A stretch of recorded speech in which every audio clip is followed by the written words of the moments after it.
રામલલ્લાની પ્રતિમા બનાવતા સમયે થયા હતા આ ચમત્કાર। જાણો શું કહ્યું શિલ્પકાર અરુણ યોગીરાજે। અરુણ યોગીરાજે એક મીડિયાને આપેલા ઇન્ટરવ્યુમાં જણાવ્યું હતું કે તેમને આ મૂર્તિ બનાવતા 7 મહિના સુધીનો સમય લાગ્યો છે, તેમજ બાળક સ્વરૂપમાં ભગવાનની પ્રતિમા બનાવવાની હોવાથી હજારો બાળકોના ફોટાનું તેમણે નિરીક્ષણ કર્યું હતું। શિલ્પકાર અરુણ યોગીરાજે જ્યારે રામલલ્લાની મૂર્તિ બનાવી હતી તે સમયગાળામાં રાત્રે ઊંઘમાં પણ જારી જતા હતા અને એમને લાગતું હતું કે રામ ભગવાન બોલાવી રહ્યા છે।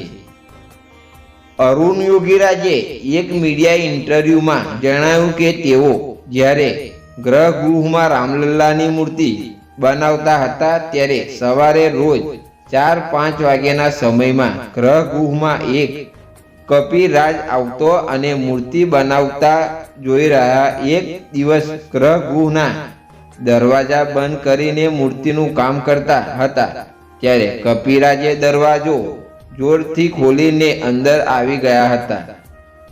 રામલલ્લાની પ્રાણ પ્રતિષ્ઠા પહેલા યોગીરાજે મૂર્તિ લઈને 10 દિવસ ગૃહમાં રહ્યા હતા, પરંતુ તાજેતરમાં જ યોગીરાજે મીડિયાને આપેલા એક ઇન્ટરવ્યુમાં આપેલા નિવેદનથી લોકો ચોંકી ઉઠ્યા છે।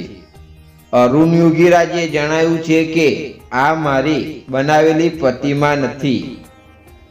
અરુણ યોગીરાજે જણાવ્યું હતું કે મેં ગૃહમાં મારી સાથે હાજર લોકોને પણ કહ્યું હતું કે આ દેવી ચમત્કાર છે કે બીજું કંઈક, પરંતુ મૂર્તિમાં ફેરફાર થયો હતો।